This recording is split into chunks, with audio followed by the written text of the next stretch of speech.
Welcome to the Tara Talk, Yeah. Meg Shekleton. I'm so excited Thank to you be so here. much for being here. I Mm. just appreciate you and your aura. I felt it. I was I knew when you came in the space because I just felt my body kind of become a little less, it was weightless. Wow. Yeah, it was really sweet. I really feel like your presence is so calming. I feel more centered when I'm around you. So I just appreciate you so much. Aw. Yeah. So welcome to the show. Thank you you. so much for being here. And- For those of you that don't have you in the space that I have right now, tell everyone who you are. Yeah. And I just want to acknowledge what you said. That is so special. And I feel really honored that that's the impact that I have. You do. And I feel the same Absolutely. way. You're so sparkly. I feel like you're one of those people that I love how you shine. I love how you just have this bright light about you. And when I'm in your presence, I know I'm going to have fun. I know I'm going to go deep, but I also know that, I don't know, I'm just excited for this conversation. I 'Cause I think it's going to be real know. juicy. And I think we're going to learn about each other in it too, even though we're friends. I totally agree. So Mhm. for those of you that are not in this presence, and by the way, this is her first actual in-person It podcast, is. which I just told her before this, I've had this podcast almost a year, which I'm super excited about. You actually will be almost my year episode, which is incredible. Okay. But once I started going in person, it just felt so much more powerful. I felt like the connection was just so real. And I Mm. think that as someone that listens to the show, they can really feel that difference. So who is Meg Shekleton? Yes. Well, I am the founder of Wider Visions and a certified executive coach for founders and leaders who are ready to confidently transform into that wider vision of their life. And with Wider Visions, which is a separate business that I'm building, I really want to make those coaching tools and frameworks more accessible to individuals and workplaces, because I think we all deserve to have the tools to transform our life through mindset management, better emotional awareness, nervous system regulation, vision clarity. I would say with my coaching, I really specialize in that moment of transition. So when someone is on the precipice of change, they're wanting to really expand past their current identity and really shift into stepping into a fuller version of themselves. And most of my clients come to me feeling stuck, unfulfilled, lacking clarity, maybe feeling self-doubt in a particular area of their life. And in the work that we do, we get clear on, okay, what is that wider vision that they have for themselves? What's that meaningful change that they want to make? And then how can they start embodying that through internal and external change? Yeah. And I just feel like it's the biggest honor to support people in discovering a wider sense of self. I have, certifications in life and leadership coaching, breathwork, meditation, a bunch of hypnosis, NLP, subconscious modalities. So I love doing the inner work, but then marrying it with the practical and the tangible results. Yeah. And outside of my coaching, I'm also a serial entrepreneur. I have, founded 3 businesses, 2 of which I've successfully exited. So one I sold in March I built and scaled that in 20 months and then sold for nearly 7 figures. And then my first business, I partnered with amazing women like Alex L., Taryn Toomey of The Class, Tiffany Aliche of The Budgetnista, and brands like Athleta, Kendra Scott, Bumble. And then I worked 10 years within brand strategy and marketing for businesses like Procter & Gamble and J.M. Smucker, Neiman Marcus, Macy's. And so a lot of my coaching work, I always say I focus on the whole individual, but a lot of times business consulting also comes into the mix because so much of our energy is done in our work. And I feel like it's a really great playground for us to stretch and grow as well. So that's so many incredible things about your business. Aw, thank you. Your resume is so impressive to me. But what's more impressive to me is who you are as a human. I agree with you. So tell me more about who Meg is outside of business.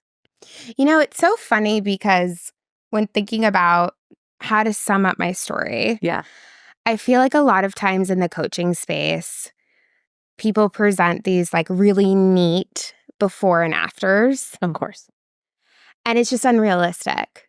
And I like to think about growth in almost two ways. I like to think about growth as a spiral. Mm. And so it's not linear. And a lot of times when we're growing, we're going to meet old wounds or old, patterns are going to come up. But just like a spiral, if we have the right tools and we have self-awareness, we can kind of look at it from different angles and we're spiraling up. So that bounce back is a lot quicker. Yeah. And then I also think we grow a lot in growth spurts. And so I always feel like when I'm digging into my story, it's important to mention that like I'm also in process, Yeah. that I'm, growing and expanding and in it with everyone else. Yeah. Yeah. So where are you expanding to right now? I would say that my journey has really been one of deepening my self-love and self-worth. And growing up, I really lacked confidence. I was an overachiever or perfectionist. I used to really tie my sense of self to things outside of me. I would cry when I would get a B, for instance. And that first kind of big growth spurt came to a head my senior year of college.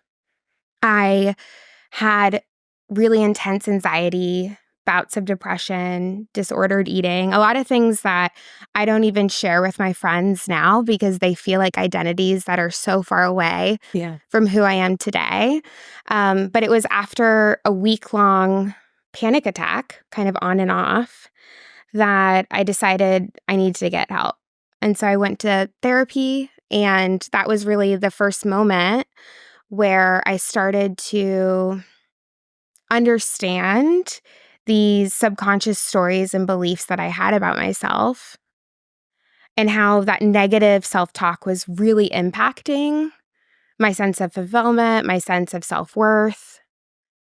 And then from there, I moved to New York City. I started climbing the corporate ladder in fashion, in advertising, and I found myself in a really toxic work environment. And all of those kind of old wounds of being really critical about myself, of feeling like I couldn't make a mistake, of really overworking myself, all came back to a head. And that's what I mean by like a spiral is oftentimes we'll gain some awareness, gain some healing, and then the pattern will come up again. And so after being in a state of like chronic fight or flight, feeling really a lot of prolonged stress, I ended up getting a chronic autoimmune condition, fibromyalgia. And it's one that I'll always have. But I would never wish an illness on anyone. But for me, a big reframe to kind of soften my relationship with it has been that I now really see the mind-body connection. I see how important the nervous system it is. I see how important it is to have tools to kind of self-regulate. And it's where breath work and meditation started to really enter my life. And I can also see physically, when I get flare-ups, I can see the impact that my mental health is having on my physical health. Mm-hmm. And so that was another like key anchor moment in my journey of gaining these tools to support myself and gaining more self-awareness. And then from there, I, was working my way up in advertising and just really started to want a more purpose-driven career. Yeah. I thought it was so much fun and like I want to be creating an impact. And I had this idea to host events for women to get mentorship and a space to connect. And I wish I could tell you, Tara, that I acted on the idea right away for my first business. But I ended up sitting on the idea for 4 years. And it's because I didn't have the confidence in myself to believe that I could do it or to believe that the idea was good. Or I didn't have any expanders. I didn't know anyone that was an entrepreneur. I just didn't know if it could be done. Yeah. My identity yet wasn't caught up to the vision that I had. Mm-hmm. And that was really the first time that you can have this clear vision for where you want your life to go. But if you don't have the tools to shift your internal state, your identity, your beliefs, your thoughts, the stories you have about yourself, and then also take aligned action, you're going to stay in the same place. Right. And so it came to a head that after 4 years of sitting on it, I decided I was just going to dive in. I was just going to do it. And that was probably the second biggest growth spurt in my whole life, because it forced me. When you're an entrepreneur, you're dealing with uncertainty. You have to fully believe in yourself. And it really forced me to start to take a look at all of those things. And when I started to align my inner identity and my taking aligned action towards that vision is when things really started to flow with that business. And so started partnering with amazing brands, really incredible women that I'm still in awe of. And then COVID happened. Mm-hmm. And overnight, events dried up. And with that, my revenue, my husband had just gotten laid off from work. So all of that like financial security. And I was left with this white space of, what do I do next? And I would say that moment was probably the hardest moment of my life and the biggest blessing, because until everything was stripped away, I didn't realize how much of my self-worth and my identity was really tied to my work and my career and my accomplishments. And having to look at what is my relationship to what I do and what is my value as a human if I'm not bringing in any income, if I'm not successful. What is my relationship to rest and productivity and play? And so a lot of my work with my clients now is helping them decentralize work as the only part of their identity. I think that work is can be such a beautiful expression of ourselves and our purpose. And it's so important that our self-worth is not tied to something external. And that was the hardest lesson to learn, and also the one I'm most thankful for, because, since then, I have founded a completely different business and sold it. I'm going all in on this new business and trying to become a mom. And my approach to doing that is with just as much passion, but a lot more centeredness in, no matter what happens externally, there's this feeling of, I'm worthy, I'm enough, I'm going to be okay. Yeah.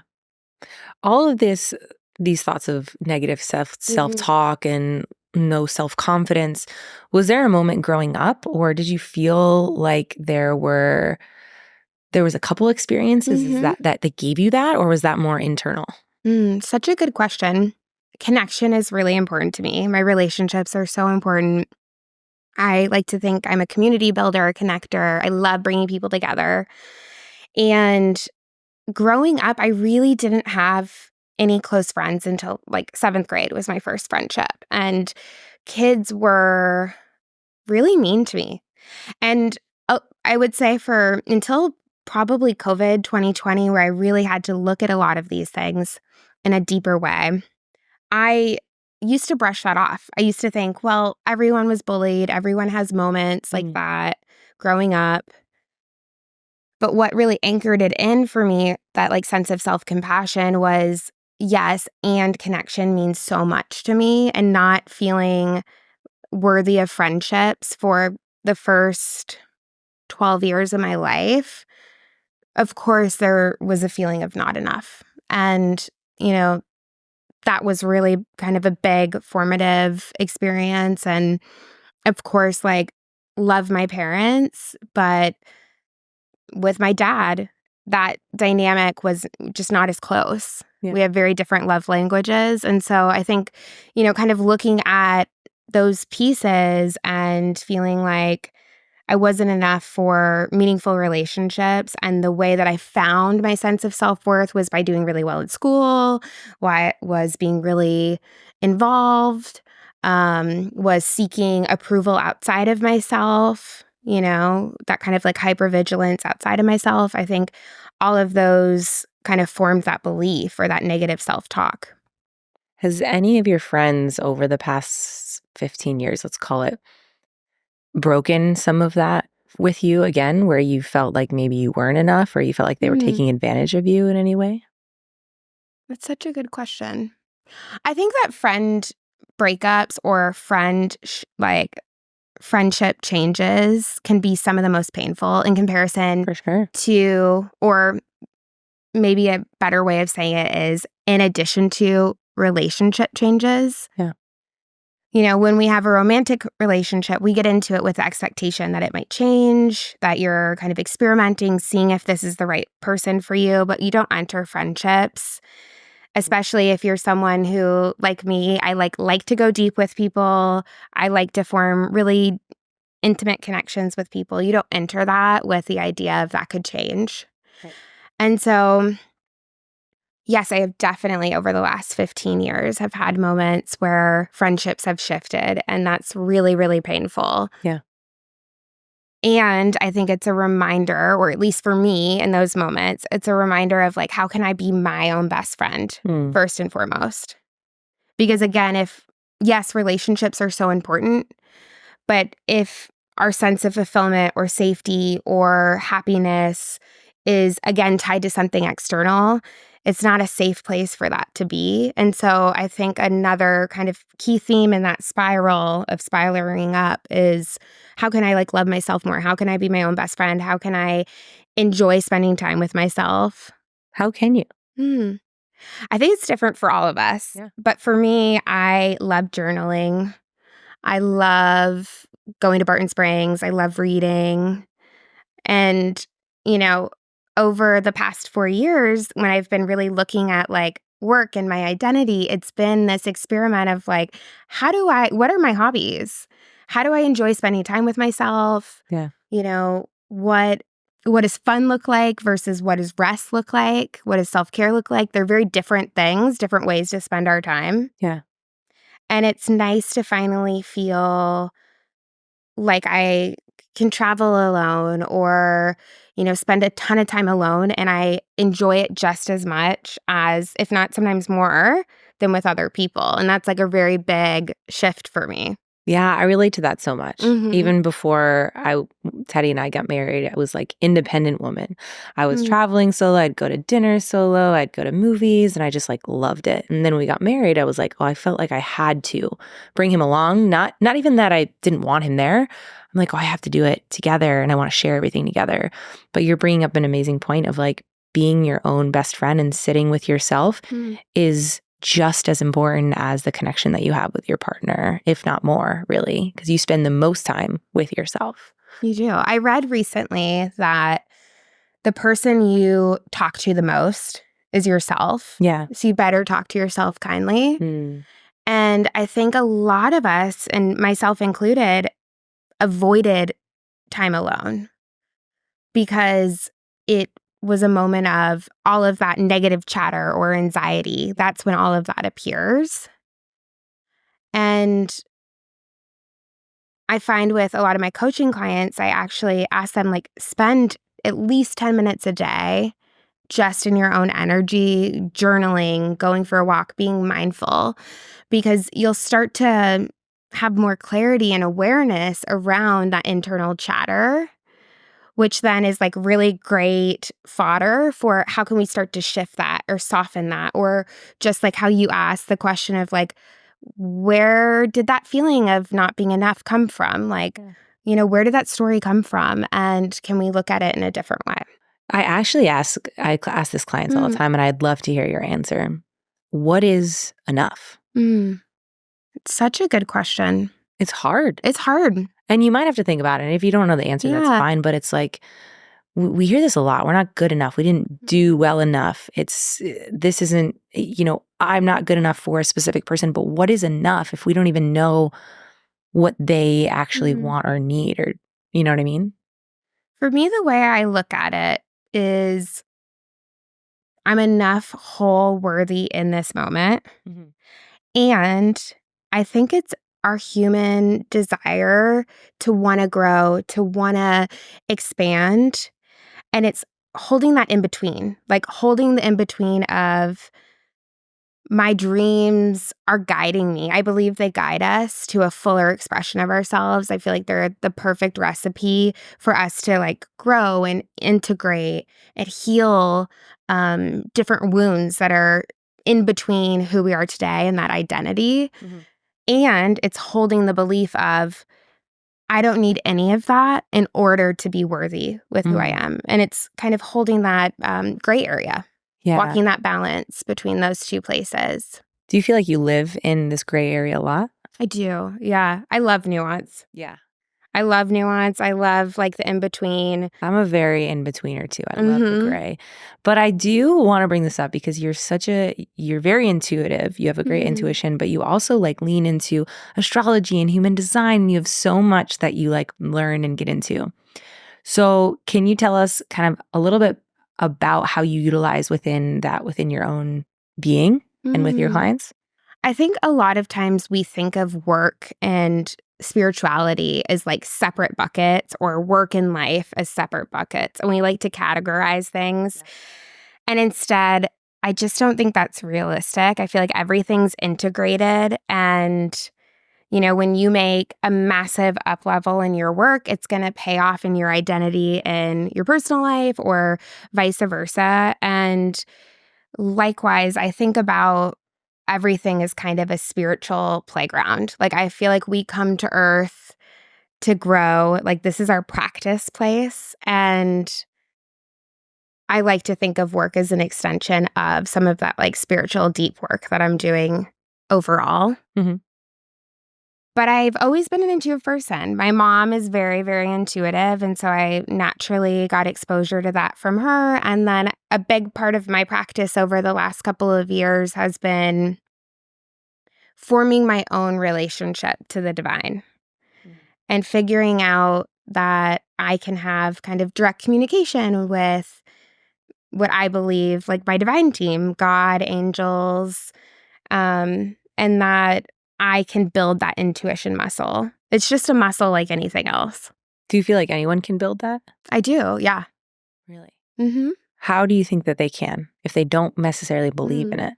If they don't believe in it, I think, you know, everyone's on their own journey. And I'm a firm believer in you figure out what's right for you. Like having that self-sovereignty of what works for me might not work for you, and that's okay. Yeah. That's okay. But I do think it is a muscle that's available to all of us. And it starts with getting quiet. It starts with first forming that connection to yourself, and then opening yourself up to kind of the possibility of something bigger. This morning we're trying to conceive, and I went to the OBGYN to kind of like start exploring options. We've been trying for a while, and we haven't gotten pregnant yet. Yeah. And I got into the car after the appointment, and I was just feeling like a lot of anxiety about it because it's one of the, you know, humans don't like uncertainty, and we naturally want to control. And it's one of those moments that you just have to surrender. Yeah. And I was just feeling very anxious. And all of a sudden I was driving my car, didn't have any music on. And out of nowhere, my car started playing Casey Musgrave's Cardinal. Have you heard the song? Yeah. Yeah. I love Casey Musgrave. And cardinals are actually a very big sign for me, that when I see them, it feels like a little universe wink, a little like reassurance. And it was such a profound moment of like, my phone was on my leg. Yeah. I didn't turn on Spotify. I actually don't really use Spotify very often. And that it pulled up to that song. Yeah. And those are just like serendipitous moments that I feel like can give us a lot of hope. It did for me. I literally instantly burst into tears. Oh, I feel it. I'm like, It's like goosebumps.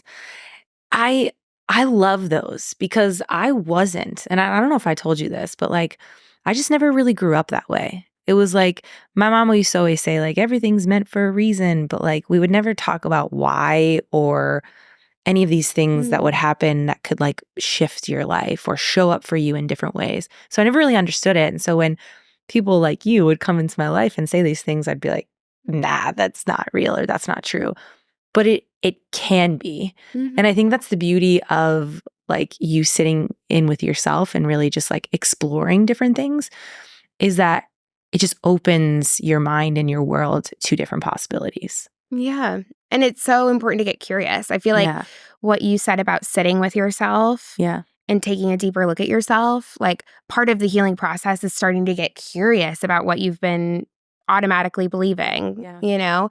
And then that also can shift into other areas of your life, whether it be like, oh, I really thought about this black and white, like this doesn't exist. Yeah. What if we softened to that? What if we got curious? What, what if it did? Yeah. When a really stressful situation comes up where you can't get your mind there right away, like what would you tell someone to do? Well, if you're in a really like stressful situation, fight or flight, Yeah. when we go into fight or flight response, like we're cut off from our prefrontal cortex or our critical mind. And so I always think like the first step is to get safety into the body Yeah. and regulate yourself, because you can't even do the like thought work Right. or the reframing if you're feeling so dysregulated. And so, that could be going for a walk. It could be humming. It could be splashing yourself with cold water, breathing. Like a lot of times we stop breathing. For me, I love to go to Barton Springs and just like hitting the water, I just instantly feel more embodied. Yeah. But it's important to come to that like sense of feeling safe in your body. Right. And then from there, you can start to explore, okay, what was that stressful situation about? What's triggering me right now? Yeah. Is it reminding me of another moment where I felt this way? Or, what kind of thought or, what am I future envisioning this worst case scenario Right. happening, and how likely is that to happen? What's the best case scenario? Am I not considering that? And just starting to get curious about it. But first, it's always coming into your body. Yeah, I love that. And I love that you gave so many different options. Like with anything, it's just choose the best option for you, right? You said you love to also journal. I'm someone that doesn't love to like write stuff down, but I love the voice note feature in my phone. So I'll just like talk to my phone or have a video or like figure out what is like the easiest way for you to like get back in touch with yourself. Because sometimes all these thoughts are so overwhelming that they can be overpowering and you don't even know what to think. And I love that because it's a little bit of experimenting. Like a lot of times when my clients come to me and they don't have these practices or tools that they're using, they're like, I don't know what's going to work for me. Right. And so a little bit about it is like, oh, let's be curious. Like, let's see how journaling goes for me. Oh, this doesn't work, but why don't I have voice note? Yeah.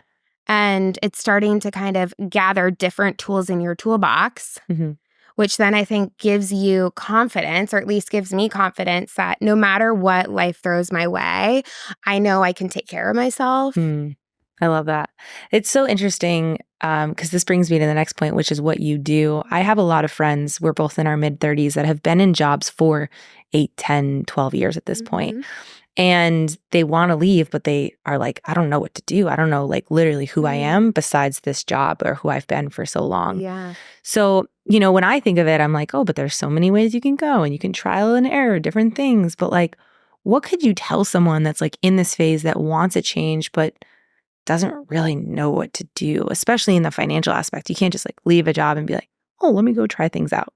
Yeah. Most of my clients come to me with a very similar situation, or the energetics are the same, right? Okay. The feelings of like feeling stuck, wanting to make a change, not having the clarity. Right. And a lot of times people really do have the answers. Like they know what that wider vision that they have for their life is. Yeah.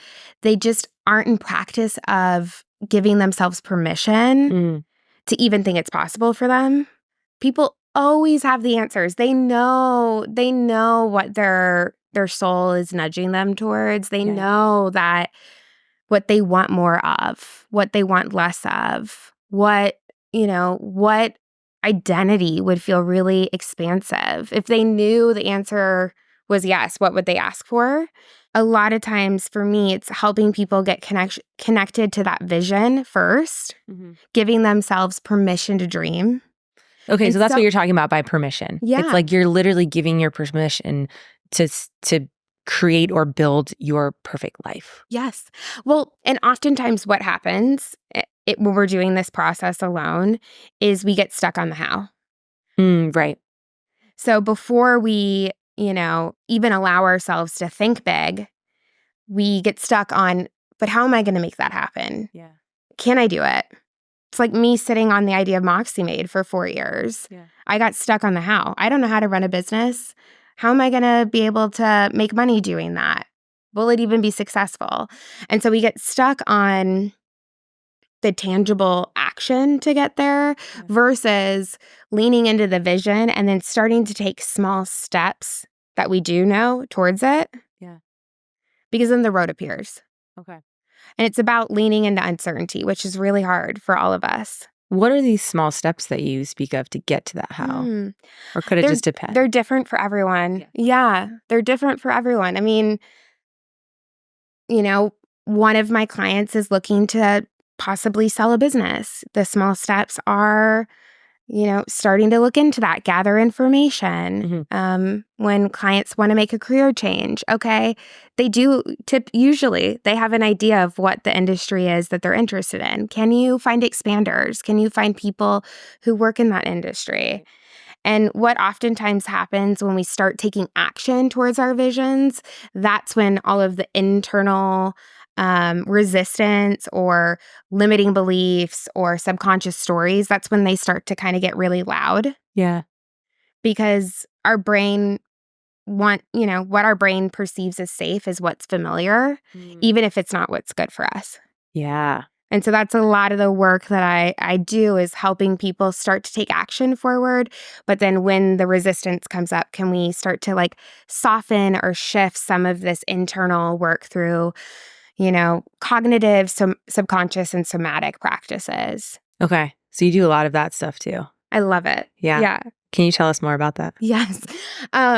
Well, kind of like what we were saying about nervous system regulation, it's a lot of helping build awareness around, okay, what is your body telling you? Yeah.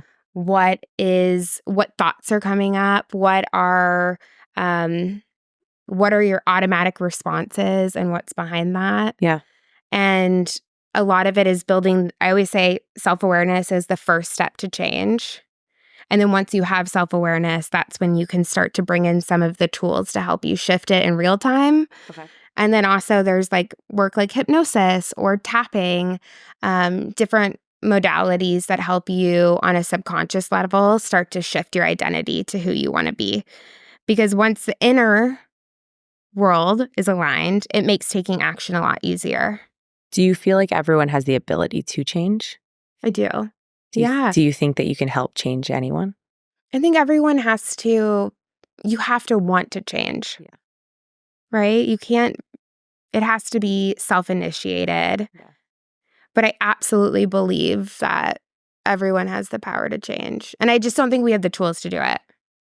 Okay. I think that there isn't enough accessibility to this knowledge. I find it wild that we learn math and science and social studies and that no one teaches you okay, what are my emotions telling me? What is my mindset? Yeah. What's the nervous system regulation? What are all these tools that are they're free? Yeah. But no one teaches you that. And for me, it was 15 years or my whole life until really my 30s of trial and error and having to go through these really painful growth moments. Yeah. To figure out better ways of caring for myself. Have you been in a situation with family or friends where you've wanted to help them change, but they weren't really ready to change? I'm sure have, for sure. Yeah. I think about it for me personally as I want to help someone with alcohol addiction or health and wellness or something. But they have to get to that first step that you're talking about with self-awareness to want to change.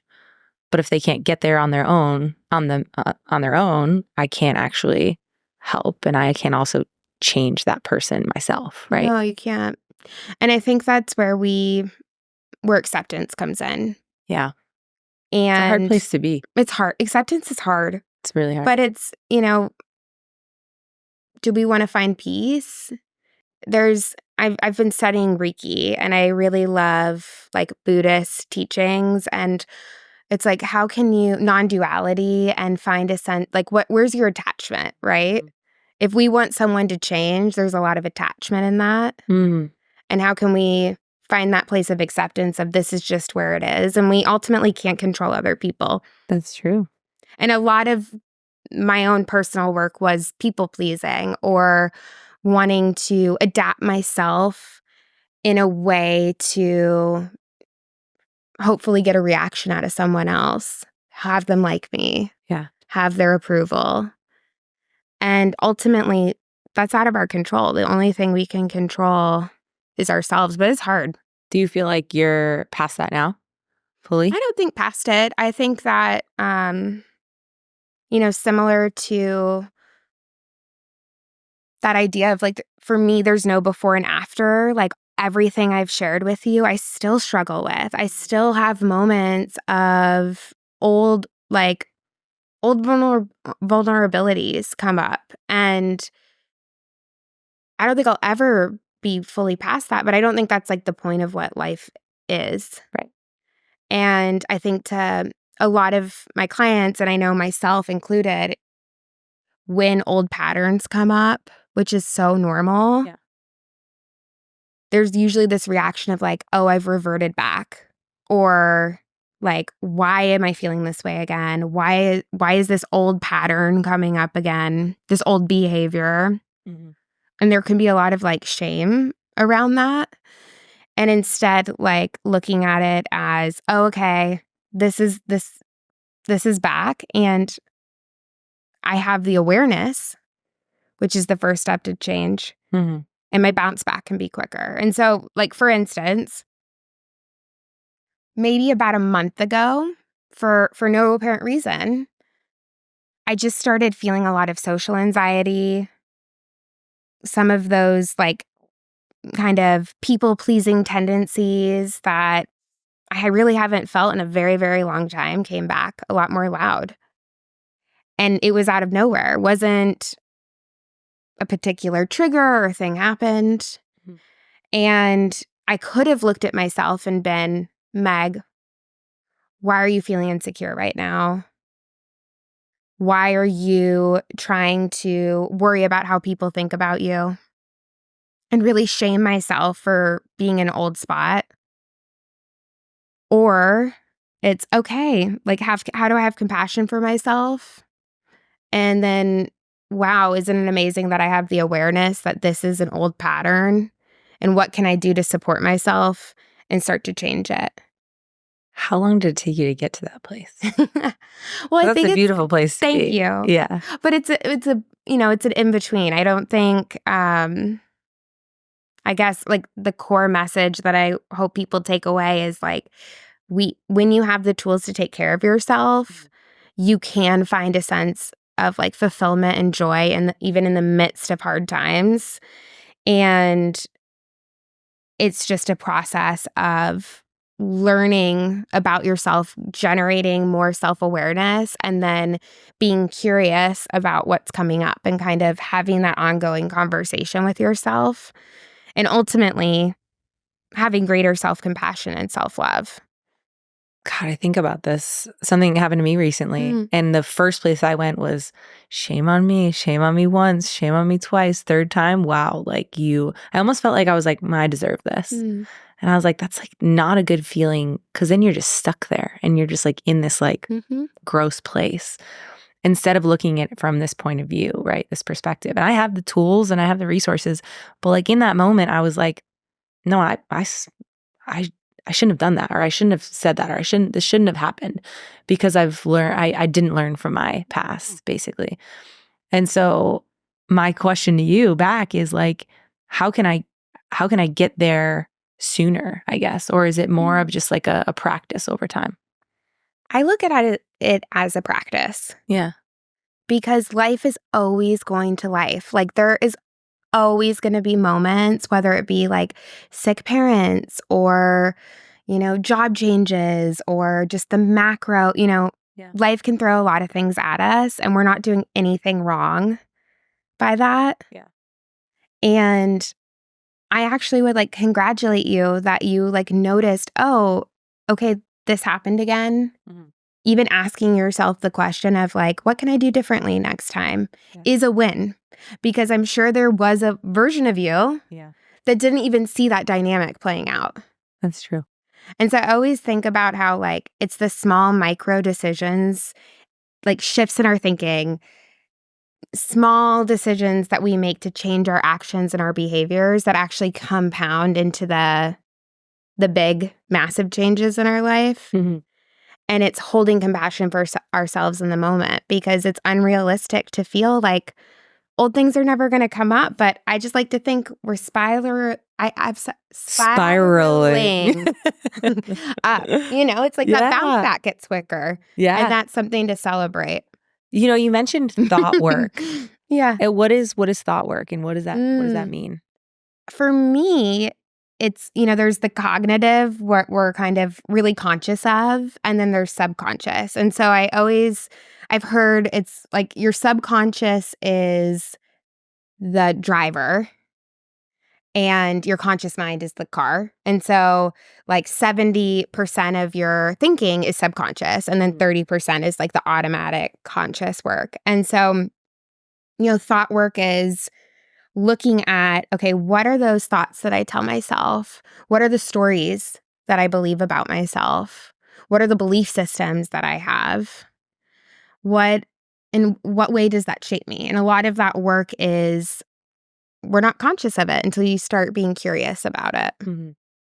And then it's getting a layer deeper on where does that come from? How was that modeled to me growing up? Yeah. What experiences did I have that really I formed a really core belief system about something, whether it be money or myself or relationships. And we all have that. Right.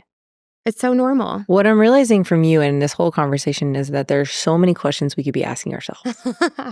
Yeah, There really I love are. that that's your takeaway. It's huge. I mean, there are just so many, and that we have it all within ourselves. We do. I think that's the biggest piece. And you can hire someone like Meg if you're looking to have wider visions, or you can hire someone like me to help in your fitness journey and your strength gains and stuff.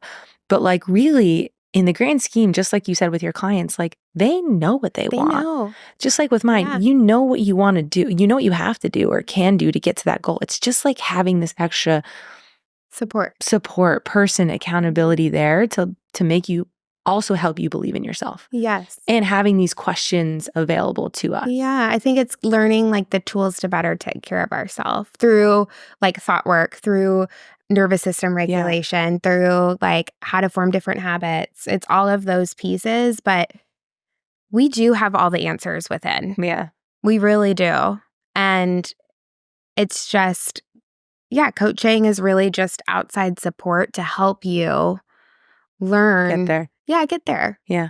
I love that. But I believe that for all of us, any vision that we have is truly, I feel like it's planted from our soul as the perfect way for us to grow. The reason we have that desire is because it's the perfect recipe for us to overcome anything that's holding us back. Or it's the identity that we want to shift into. And so for your clients, physical, for me, because I've had a lot of illness, I feel like making peace with my body and believing in that my body's on the same team as me has been a theme. For sure. And I think for your clients, it's how powerful is it to really have a goal of what you want to accomplish? And you do need to change your identity and your sense of self in order to do that. Yeah. And as we both stated, you can. You can. Yeah, it's so possible. It's so beautiful. I love that. Where do you feel okay, you've got Barton Springs, and I know that you travel. I love to travel too. That's where I feel so connected and I feel inspired and I feel creative. What else could you feel like people could do to like get their mind to a different place to believe all of this or to like make sense of it? Is there like a certain place, or is it really honestly also different for each person? There's this term. Have you heard of To Be Magnetic by Lacey Phillips? I think I've heard of it from me. Yeah. She has this term called expanders. Yeah. And I love it. Yeah. And essentially an expander is someone who has what you want. Okay, I love it. But you can relate to them. Yeah. So it's not someone who has what you want but feels like totally out of reach. Yeah. Maybe you can, they come from a similar upbringing or background. And what an expander does is they model to you that it's possible. Okay. And they model to you that like, oh, they have it, I can have it too. And a good way to kind of find your expanders is if you feel jealous of someone. Really? Because jealousy is just an emotion of like, they have something that we want. Yeah. And we feel like we can't have it. Is there a comparison thing there that can trigger us too much though? I think it's in the reframe of, oh, wow, right? Like when we're jealous, unconscious jealousy, we feel like they have something we want and we can't have it. If you're conscious of, oh, I'm feeling jealous towards this person, what that really means is they have something I desire. Yeah. And because they have it, I can have it too. And so it's like, are you looking at it from an abundance place or a scarcity mindset? Yeah. But finding your expanders is a really great way. I love that. And then, once you have your expanders, another great exercise is, okay, what's their identity? What do you think they believe about themselves? What do you think they believe about the people around them? What characteristics are they embodying? Are you writing all these questions down? See all these questions? We got to write them all down. What are their habits? And then you start to model. Yeah. Right? Oftentimes there's gaps between, okay, they're more confident. Yeah. They're more assertive. They, take more quick action than me. You can start to see some of these pieces.